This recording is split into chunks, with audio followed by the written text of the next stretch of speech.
Alice Walton School of Medicine, a new era in medical education. What if medicine could heal not just the body, but the soul of a community?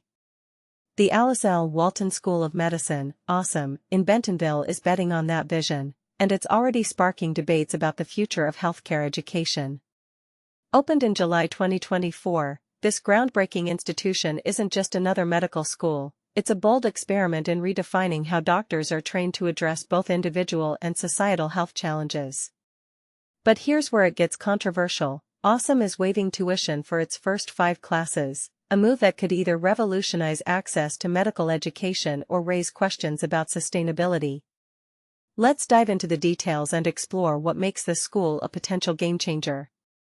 Located on a 134-acre campus that shares space with the Crystal Bridges Museum of American Art and the Heartland Whole Health Institute, AWSOM's mission is rooted in a whole-person approach to care.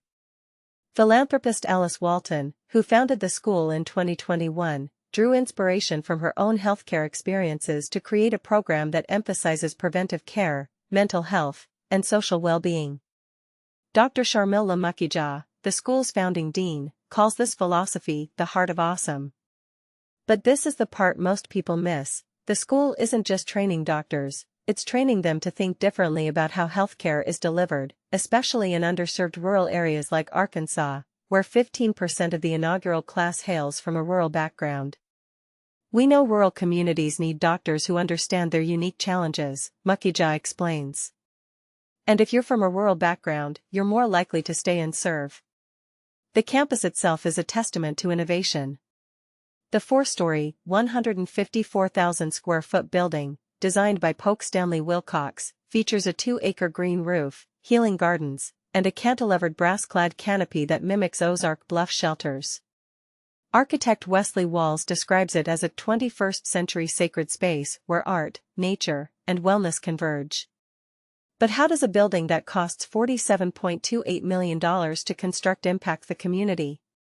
The answer lies in its accessibility. AWSOM plans to open its green roof to the public and host rotating art exhibitions from the Art Bridges Foundation. We want this to be a place where everyone feels welcome, Mukhija says. Yet, critics might ask, can a luxury campus truly serve the needs of a medically underserved region, or is it a symbol of elitism in disguise? AWSOM's curriculum, dubbed Arches, is another point of contention. Unlike traditional medical schools where faculty often balance teaching with research, AWSOM's educators are solely focused on instruction. Our mission is to teach, Mukhija emphasizes.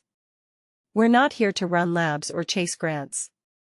Instead, students engage in early clinical experiences, starting just 2 months into their first year, and learn health system sciences, a rare subject that covers topics like Medicaid, leadership, and the business of medicine. Even more controversial is the school's partnership with Mercy and Cleveland Clinic, which will develop a cardiac care facility nearby. We're not just building a school, we're building a healthcare ecosystem, Mukhija says. But does this partnership prioritize profit over patient care? The debate is just beginning. The road to accreditation is equally intriguing. AWSOM secured preliminary approval from the Liaison Committee on Medical Education, LCME, in 2024, but full accreditation won't come until 2029, after its first class graduates. We're being held to the same high standards as every other medical school, Mukhija notes. Yet, with only 48 students in its inaugural class, can AWSOM scale its model effectively? The school plans to gradually increase class sizes after full accreditation, but skeptics wonder if it can maintain its unique identity while doing so. As AWSOM prepares for its public grand opening in October 2024, the world is watching. Will this be the start of a new era in medical education, or a cautionary tale of ambition outpacing execution? One thing is clear, AWSOM is challenging the status quo, and that's exactly what makes it so compelling. Do you think this bold move will set a new standard for medical education, or is it a gamble with uncertain long-term benefits? Share your thoughts in the comments. Alice Walton School of Medicine welcomes inaugural class and new clinical leadership.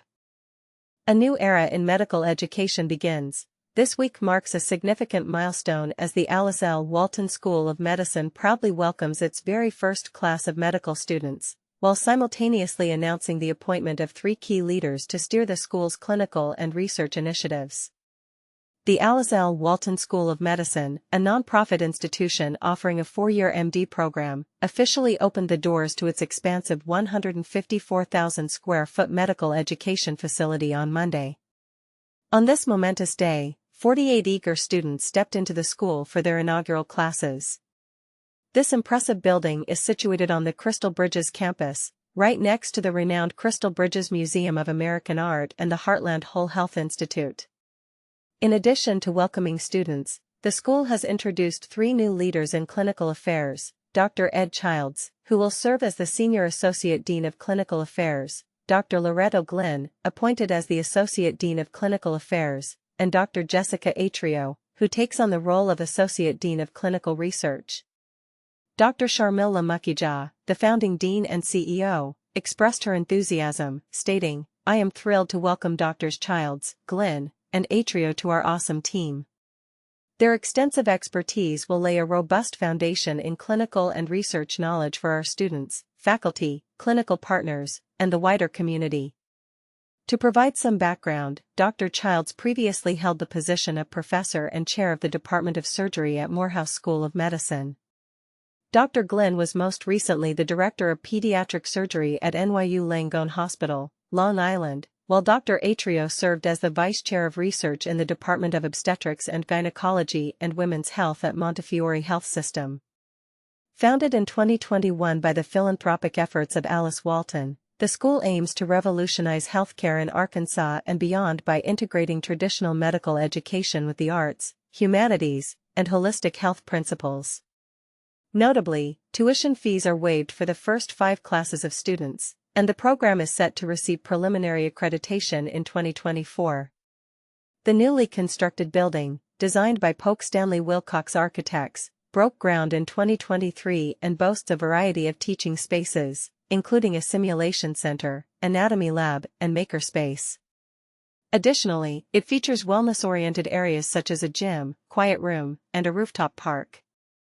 The landscape, crafted by the New York-based firm OSD, connects to local trails and includes outdoor classrooms, healing gardens, and an amphitheater. On November 3, the school will open its public spaces, which include a lobby, art gallery, and cafe, to the community. This opening will coincide with the inaugural art exhibition titled Good Medicine: The Power of Indigenous Art, curated by the Art Bridges Foundation. What do you think about the integration of arts and humanities into medical education? Is this a step in the right direction for the future of healthcare, or do you believe it distracts from the core medical training? Share your thoughts in the comments below.